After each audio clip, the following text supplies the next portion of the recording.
Qu'est-ce qui manque dans nos relations? Est-ce qu'on a vraiment conscience qu'on a le choix dans la façon dont on interagit avec tout le monde? Ou est-ce qu'on interagit avec les gens en réagissant à ce qu'ils sont, c'est-à-dire sous condition de ce qu'ils sont? On va au supermarché et l'ambiance au supermarché, à moins d'un miracle, peut pas être légère, si tu veux. S'il y a du monde, c'est lourd de toute façon.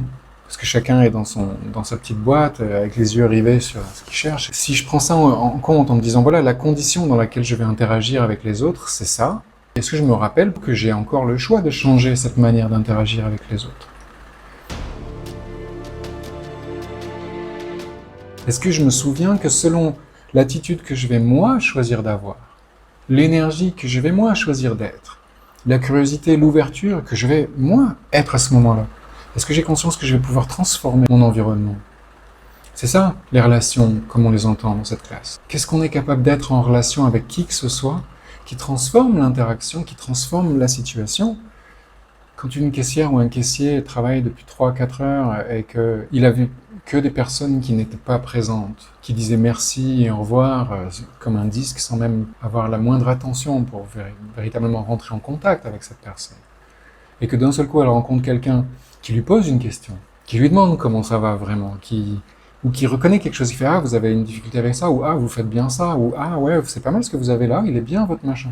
« Ah, vous avez un écran devant l'ordi, ah super, ça vous fait mal aux yeux ». Quoi que ce soit. « Ah, votre siège, il a l'air pas mal. Oh, mais il a pas l'air bien ce siège ». Cette forme de rentrer en contact avec l'autre va transformer complètement la relation dans ce moment, donc l'interaction, mais peut-être même la vie de cette personne. Imagine que cette personne, elle allait se suicider le soir même, et que d'un seul coup, quelqu'un lui dit « C'est formidable le travail que vous faites, merci, grâce à vous, eh ben, mon expérience du supermarché était géniale. » Eh ben, t'as sauvé sa vie. Tu sais pas forcément, mais ça peut arriver, et ça arrive bien plus souvent qu'on le croit. On est nombreux à amener une bonne humeur comme ça, mais est-ce que ça vient d'un jeu qu'on joue, ou est-ce que ça vient d'une autre forme de compétence qu'on a, d'une autre capacité qu'on a, qui est d'être au moment où c'est requis, ce qui est requis.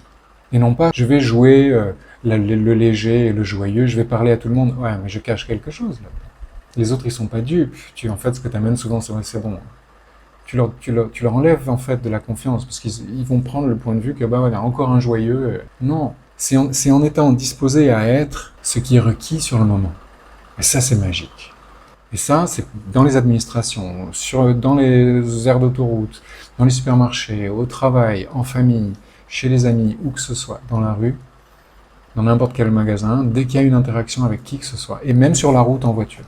C'est phénoménal ce qu'on est capable de générer.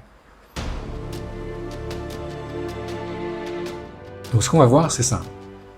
Où ça se trouve en soi, comment le connecter, et comment le développer, et comment prendre du plaisir à développer et à faire l'expérience de ça, à chaque fois d'une nouvelle manière, sans que rien soit prévu, prédit, préconstruit, mais toujours dans une découverte créatrice, reconnaissante, générative, d'une gratitude et d'une confiance qui change le monde à sa propre échelle, et qui change ton expérience de la vie, bien sûr, où tous les problèmes deviennent des possibilités.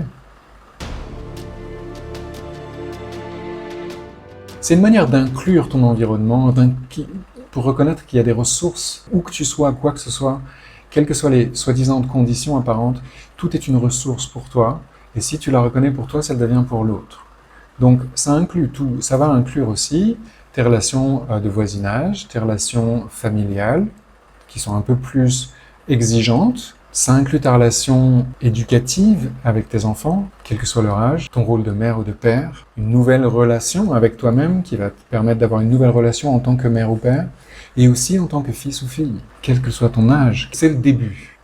C'est à partir de ce champ-là vibrant de possibilités nouvelles, complètement nouvelles, et à chaque fois nouvelles, que ta relation de couple va devenir possible dans cette même évolution et dans ce même déploiement, et que ta relation sexuelle, ou tes relations sexuelles, vont devenir aussi extraordinairement épanouissantes.